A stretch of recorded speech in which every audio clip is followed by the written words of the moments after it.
taking the time before you start your day and say, okay, before I grab my cell phone, before I get up and run through my routine, my automatic routine where people's are on automatic pilot and a habituation of what they did yesterday, and their body's dragging them into the same predictable future based on what they did in the past, and they've lost their free will to choose, to become conscious to a set of automatic programs.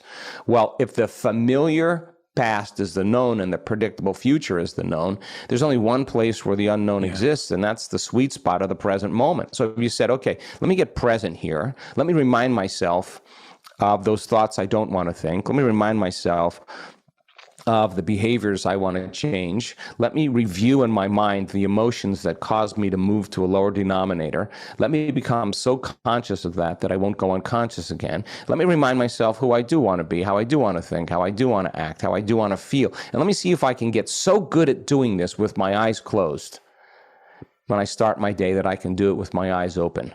Now, this river of change, people say, I can't predict my future. Well, the best way to predict it is to create it, not in the known, but in the unknown. So our research shows that if you teach a person to go a little further than where they normally stop, when they get uncomfortable, they quit and reach for their cell phone, or they say, I'm busy, got too much to do. If you get people present, really, and you teach them how to stretch a little further, and they get beyond that known, and there's no danger, there's no threat, there's no survival, the body actually begins to relax into the present moment. Yeah. And when that happens, we see this over and over again. Energy moves right into the heart. And now the heart, all of a sudden, starts to beat with more order, more coherence. The autonomic nervous system is no longer dysregulated from stress. It's starting to organize, and this feeling feels right? So then if you can sustain that state, independent of the conditions in your environment, then you're mastering your environment, you're mastering your life. Yeah. The response, most of the times, if you don't change your response to the conditions in your life, then nothing will change, including you. So in chronic stress, then, the person who's living in chronic stress, they're mismanaging their attention, because when you're in stress is created by, you can't predict something, you've lost control, or you have the perception that something's getting worse. And so look at the world we live in right now. People are in chronic stress. They don't know that, but now they need the arousal to wake them up, and then they need something outside of them, their cell phone, a TV, whatever it is, a movie, a drug or drink, whatever it is, to make that feeling go away. And once you notice the change in that internal state, you pay attention to what caused it, and now you're more reliant on the outer environment. So then, is it possible then to teach a person then to create more coherence in their brain and heart? And we have data to suggest that you could change your brain in 4 days and make it work better. You can make your heart, you can trade resentment, impatience, frustration for elevated emotions, and train people how to create more coherence in their heart. The side effect of that, doing that every day, we've done the research, will strengthen your immune system up to 50%. Why? Because your response isn't weakening you. You're not victim to your environment. Yeah. So if you're not victim to your environment, then you're less susceptible to anything in your environment, large or small or tiny or microbes or whatever. Yeah.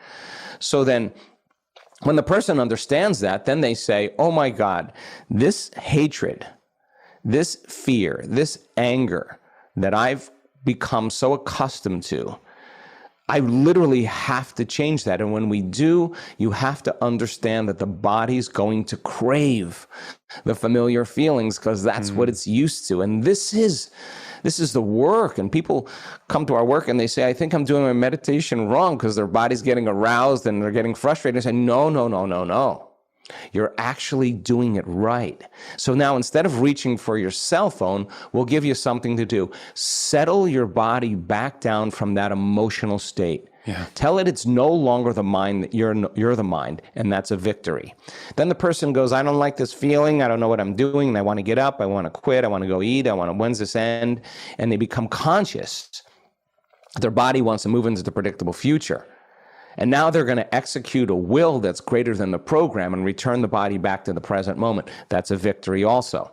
And if we keep doing this over and over again, and the stronger the emotions we feel, the more we pay attention to it. So every problem, every person in your life that you have an emotion associated with, you give them your attention. So as you lower the volume to your emotions, you take your attention off your personal life. And the only way you're going to change your personal reality then is to get beyond your personality. And the only way you're going to change your personal reality is to get beyond your memory of all the associations to your personal reality. And if you're going to heal your body, you got to get beyond your body. So you got to get beyond its habituations. You got to get beyond its emotional responses. And you got to tell the body it's no longer the mind, that you're the mind. And in the beginning, it's tedious, but working with your body like training an animal.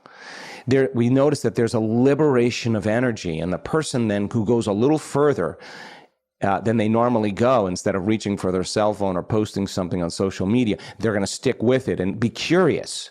What's on the other side of this limited thought? What's on the other side of this familiar emotion? What's on the other side of this complaining and judging and analyzing? What's on the other side of it? Now, there's not a lot of agreement in society that says, Rangan, you have to sit with yourself and to know thyself, to become so conscious of those unconscious thoughts, behaviors, and emotions that I won't go unconscious again. And we found out that it's the overcoming process that is the becoming process. And people continue to overcome, and then they become that other person biologically. Yeah, I mean, this is so powerful. You mentioned curiosity. I think that's such a wonderful emotion, thought, feeling, value for us all to have and approach our life with. What might it look like if I didn't wake up and feel like this every day? Even just to imagine that that's a possibility, be curious about that. I think that's very empowering.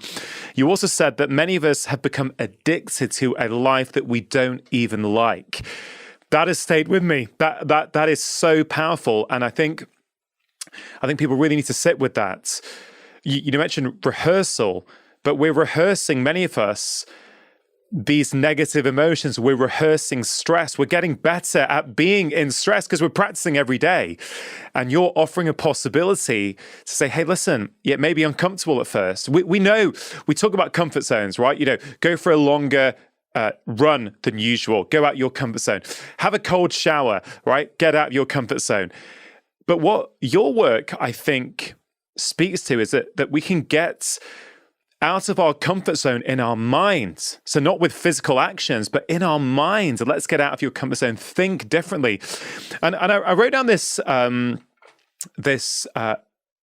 on YouTube, Dr. Joe, which on one of your many videos that have got millions of views on, there was this comment at the top.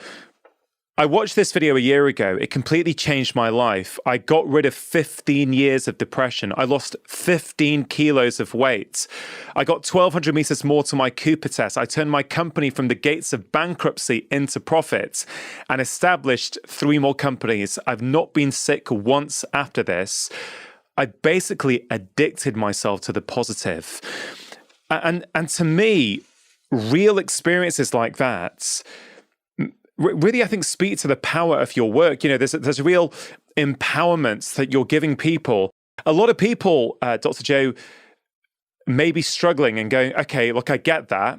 Yes, I don't like the way that I think, but I don't know how to change that, right? So in terms of moving this into maybe some practical things people can do, firstly, you need awareness. Hopefully this conversation is giving people that awareness. But if people are not aware, how can they become aware? And once they become aware, what sort of things should they start to do to start making those changes?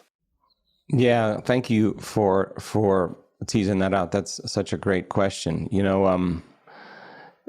My interest is to give people the tools so that they have within their reach all the things they need to begin to apply and become scientists in their life.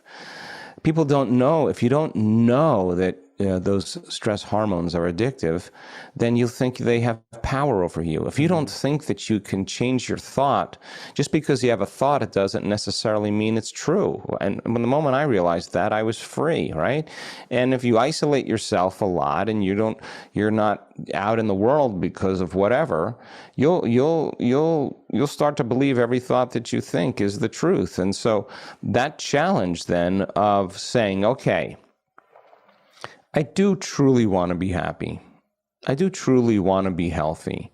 I do truly want to have a life that is really empowering, that I feel good about. Okay, well, let's take a look, like if no different than, well, you use the example of Tiger Woods, no different than Tiger Woods watching himself swing on a video, observing himself play.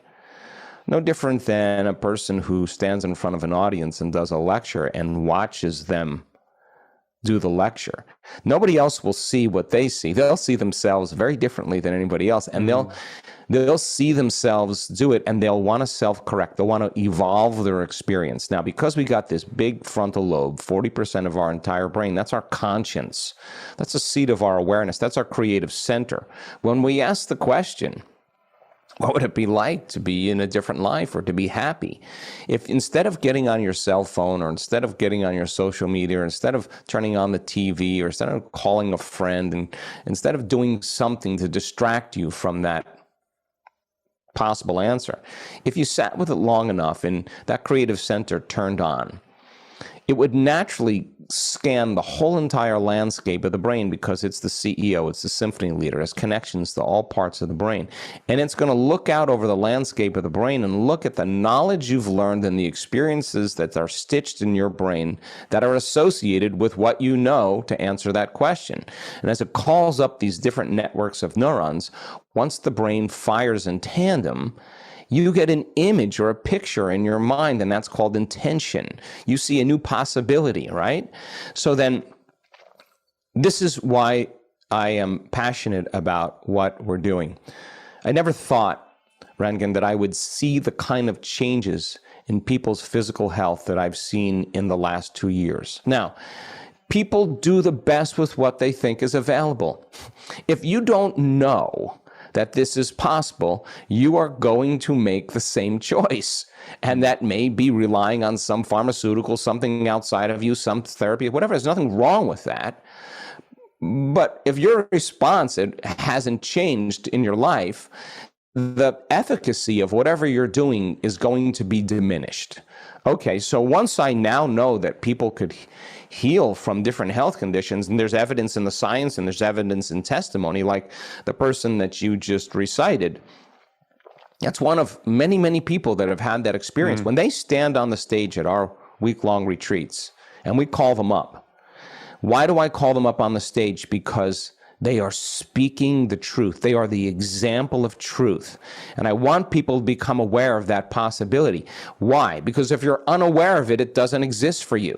Consciousness is awareness, right? And so then with consciousness, you can't have consciousness without energy. So that thought of another possibility is a different energy. It's a different possibility. And so now, once you know it's possible, then, okay, now let's get down to stepping in the footprints that other people have left behind. Why? If you're telling the story of your past every single day and 50% of that isn't even the truth, then you're reliving a miserable life that you never even had. All for the reason to excuse yourself from change. If you enjoyed that clip from my podcast, here's another powerful clip that is really going to help you with your health and happiness. I'm on a mission to get every human being to add one thing to their morning routine. This takes 5 days to work before you have an enormous breakthrough in how you see and relate to yourself.